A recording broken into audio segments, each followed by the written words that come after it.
My question is a question of semantics when you're writing the answer to an essay question, to an exam question. When you draw the initial model and then you want to show the changes that are specific to the question, is it all right if you use different colored pens in order to show the difference, or do you have to use subscripts? It's perfectly okay to use the colored pen if you think that the transition from the generic model to the question is within one framework. But as we've seen, sometimes the transition is more complex, or you move from 2 diagrams to 3 diagrams, in which case it will be more difficult to just use the colored pen. But whenever it is the case, perfectly okay, yes. While discussing the shape of the indifference curve, in the study guide it says that the marginal utility of one commodity X divided by marginal utility of the second commodity Y, while the marginal utility of X is decreasing and that of Y is increasing, the value of the function will be reducing. And it also goes on to say that it is mathematically incorrect. Yeah. What you're asking about is this. We have an indifference curve like this, right? And then we have 2 points of slopes. So this is a straight line, one, and then there's another one, right? These are all straight lines. I here declare that they're straight lines. Okay? So you know the the axis is there and the x-axis is there.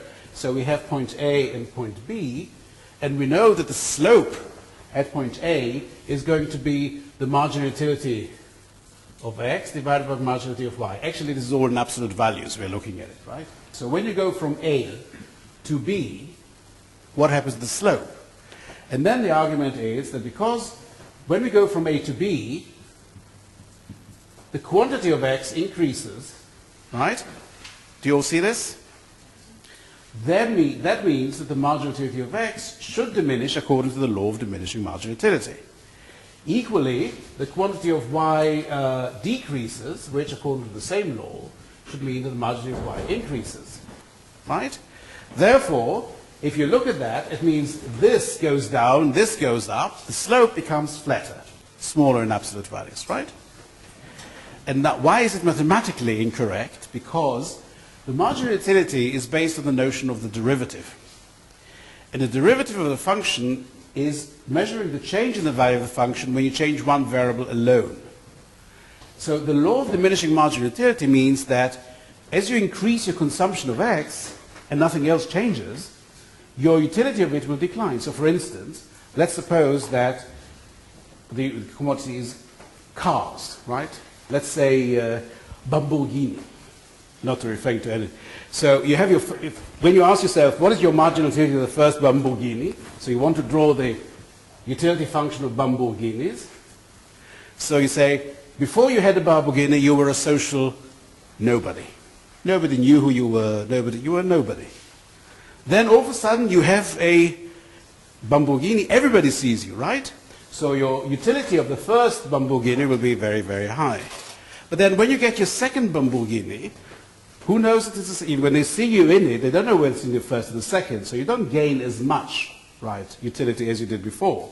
But, well, you let your wife drive a Lamborghini, so now all your friends know that your wife goes shopping with a Lamborghini, so your social status rises again, so your utility increases, but not as much as before, right?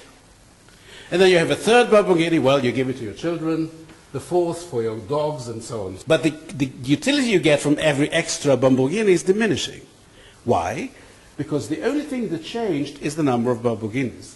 We haven't talked about, say, the other commodities. Why? Which could be, say, your home. So if you live in a flat, you know, so when you have every extra Lamborghini, it's also a bit of a problem because you have to park it. So where will you park it? So the parking problems, or this utility of it, and also. But then, if all of a sudden you move to a 16-bedroom mansion, and you allow, and every guest you have, you give him a Lamborghini, wouldn't your utility of the nth Lamborghini increase? It will. So it depends on other commodities as well. So when you move, when I say x increases, utility of x diminishes, it assumes that all the other commodity, in particular y, are unchanged. But when we go from A to B, both x and y change. So I can't tell a priori that the marginal utility of x will indeed be lower than it is in point A. And that's why it's not mathematically accurate, but it's a good enough explanation for this stage. Okay? Next. What do we need to take in account when we go from a closed economy to an open economy? How the model change? Okay.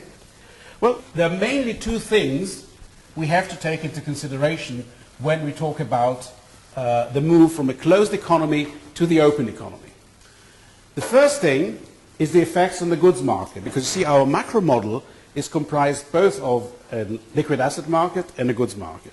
In terms of the goods market, we normally say that we have C of y, I of r, and g as the demand function for local usages of national income. We either consume it privately or we consume it in public. I don't mean eating in the square. I mean if you consume things in the name of the government. And of course we invest it. So these are the three usages we do with our national product when we have a closed economy. But when we have an open economy, both we have more resources as well as more usages. The increase in resources, of course, imports is an increase in resources, but export is an increase in use. Actually, I should write it the other way around. I should do it. An extra use is X and import. So this is the difference. So instead of adding this plus this, you now add this plus this minus this, because this is not a claim on your resources. This is a claim on someone else's resources. So this is the additional, i.e. net export is the addition in the goods market analysis. Now, in the liquid asset market, it's less obvious because the liquid asset, the LM function, remains as it is. What changes is the story behind it, i.e. the balance of payment. Because in the past, the only reason why what determined the supply of liquid asset was simply the amount of money set here. It was simply fixed and given. But now, and that determined this. But now we also have another source of foreign currency, potential source of foreign currency, and that is the exchange rate market. If the exchange rate is fixed, then excess demand and excess supply in the exchange rate will have effect on the supply of liquid asset. So to some degree, when we have a fixed exchange rate, we endogenize the quantity of money. It depends on the variables of the model. Okay? So these are the two fundamental differences between a closed economy and open economy.